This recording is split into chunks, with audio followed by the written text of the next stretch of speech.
Hello guys, welcome back to my channel. Most of the people Accenture విషయంలో చాలా disappoint అయ్యారు.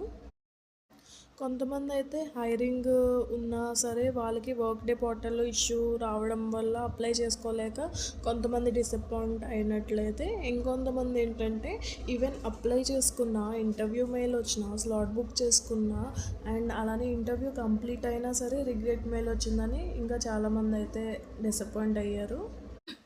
ఈ company అనే కాదు, ఏ కంపెనీ నుండి అయినా చాలా ఆపర్చునిటీస్ వస్తాయి, చాలా అయిపోతాయి. కొన్ని అయితే బ్యాక్గ్రౌండ్లో మనకి చాలా ప్రాసెస్ జరుగుతుంది. కొన్నేమో రిఫరెన్స్ వల్ల పోవడము, కొన్నేమో బ్యాక్ డోర్లో పోవడము, చాలా ప్రాసెస్ జరుగుతుంది. అన్నీ మన హార్డ్ వర్క్తో అనేది కంపేర్ చేయకూడదు.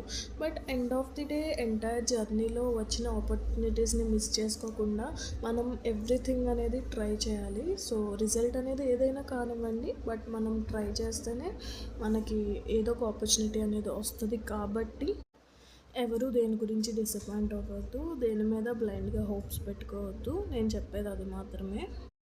అండ్ ఇంకా యాక్సెంచర్ విషయానికి వస్తే, కెరియర్ పోర్టల్లో 0 to 2 years ఎక్స్పీరియన్స్ ఉన్న వాళ్ళకి చాలా హైరింగ్స్ అయితే లాంచ్ చేశారు. మీరు చూడొచ్చు, స్క్రీన్ మీద చూపిస్తున్నాను మీకు లింక్ డిస్క్రిప్షన్లో ఇస్తాను. మీరు వెళ్ళి చెక్అవుట్ చేయండి. ఒకవేళ మీకు ఇన్ కేస్ నాన్ ఐటీలో ఇంట్రెస్ట్ ఉంటే, నాన్ ఐటీ కూడా చాలా రోల్స్ ఉన్నాయి, ఐటీలో కూడా రోల్స్ ఉన్నాయి. ఒకవేళ బైలక్ బాగుండి ఏమైనా వస్తే మనం చెప్పలేం కదా. సో ఎవరైతే అప్లై చేసుకోలేదో మీరు ట్రై చేయండి. Thank you for watching.